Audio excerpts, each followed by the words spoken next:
No two supplements are created equal. Today, I'm going to show you why that is. I'm going to show you what to look for in a supplement, specifically in the focus supplement industry, as well as why I think that the myth that supplements don't work needs to be dispelled. For context, hi, I'm Braden. I am a member on the Neuroptima team, which is a company that is producing these supplements, just as a disclaimer in case there's any conflict of interest there. Um, and today I want to make this video because I came across this supplement from PUREMIND GG. No disrespect to them. I think they're doing a great job in terms of the branding and in terms of their website and how they're marketing the product. I think they're doing a great job.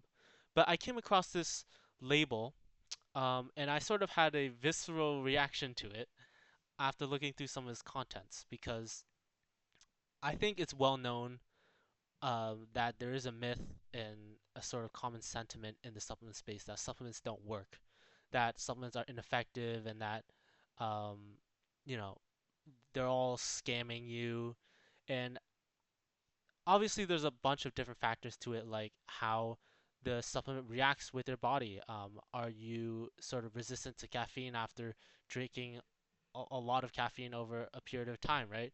Um, and how your body metabolizes these compounds. And obviously, everyone has different effects based on their metabolism of different compounds and things like that. So, but one important factor of that, obviously, is how the supplement is designed and whether it's effectively dosed so that you actually feel an effect. And so, when I came across this label, um, you know, I sort of was really disappointed. Obviously, they have a bunch of different things that are great. You know, it's pretty low calorie. They have a pretty good vitamin B complex. You know, vitamin B1 pretty good for energy metabolism. Vitamin B2, which is pretty good for energy metabolism as well as maintenance of your skin and eyes and things like that. Vitamin B3 playing a role in energy production and maintenance of your skin and things like that. I can go on. Um, they're using the right form of B6, of optimal form B12. Um, we use a different form of folate and neurooptimal, but regardless. So but the problem is, look at their daily values. It's like 0.20 milligrams, 0.21 milligrams. Their B12 is zero point 0.4 micrograms.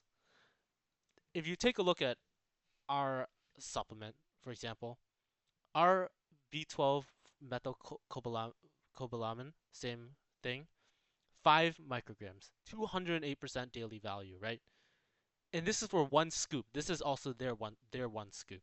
Um, so side to side, there's a huge difference in the terms of dosing you're getting in each scoop. And so obviously that's going to have an effect on how your um, your body's going to process it and whether it's going to have an effect on you, right? But okay, let's take a look at something else other than the vitamin complex. So these are the three nootropics that they have. They have taurine, they have caffeine, and they have l-theanine. Um, Taurine, I'm not really convinced why it's even um, in these energy drinks and energy supplements. I honestly think it's just an expectation of companies at this point to include this ingredient, regardless of whether it actually provides a cognitive enhancement effect or not. Um, and there's even been debate about whether it acts as like a sedative rather than a stimulant. I think that it's in these energy drinks just so that it dulls the stimulating effects of caffeine and just people are gonna drink more. And that sort of is sort of counteractive to this sort of cognitive performance enhancement that you want and the stimulation that you want from these products. So, I digress. And then they have 100 grams of caffeine. Um, you know, Not much to say there, but um, I would like to note that there are different forms of caffeine for in terms of this flow state product that we have in Neuroptima. Um, we use anhydrous caffeine, the sort of instant caffeine that they have, and also we have extended and delayed release caffeine. Um, to sort and it sort of has a sort of prebiotic fiber, so when it goes through your stomach, um, and then it dissolves at a certain pH, and then the caffeine's released. So um, that's how it sort of delays the effect. But regardless, and then they finally have l-theanine, 50 milligrams. Um, I would say that this is heavily underdosed. We can see from the study, n equals 18, so take that with a grain of salt. These studies in general are very low sample sizes.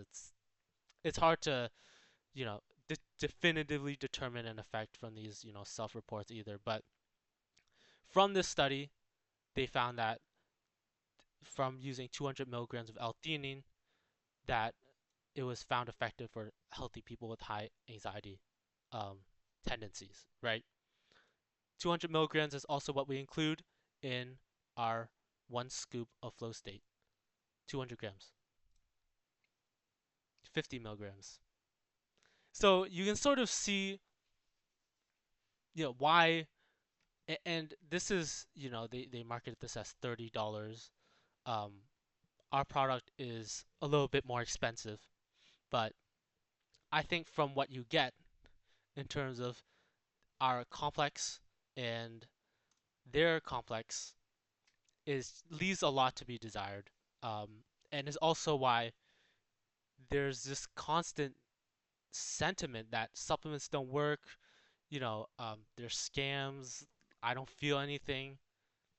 Well, you have a heavily underdosed label, and then you just throw like a $30 um, thing on it. And the reason it's so heavily underdosed is because, of course, they want to make the highest margin possible from the product, right? That's that's sort of why. Why bother trying to create well clinically dosed products and have a an extensive complex of ingredients and vitamins when you can just get away with three main nootropics and call it a day, right?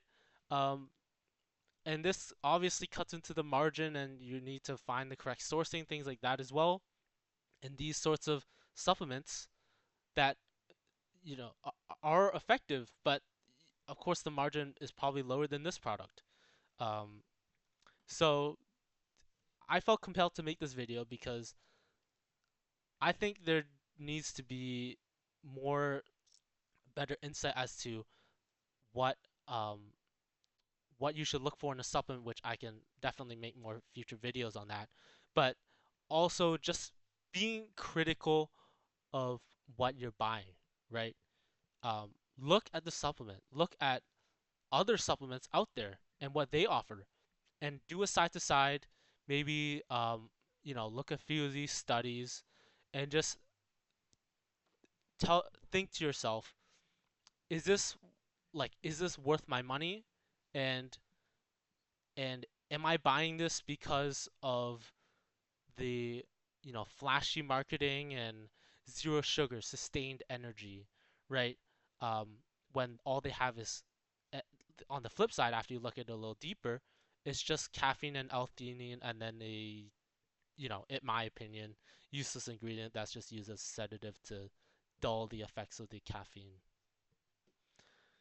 Um, yeah, so I am just disappointed that these new entries in the gaming market and the focus supplement market continue to be of this quality, and I just hope that, you know, again, no disrespect to PureMind. I think they're doing a great job with the marketing and um, trying to get a product out there like an MVP maybe, but I would encourage anyone who's looking into this focus supplement market to just um, not only take notes from each other in terms of the marketing, but also from the quality of the supplement that you're giving to your consumers. Do right by the customers, do right by the industry, and let's just work together to make sure that this sort of sentiment that supplements don't work and things like that um, can have a little bit more clarity in that you guys get the supplements you need and that actually work for you and enhance your life, right?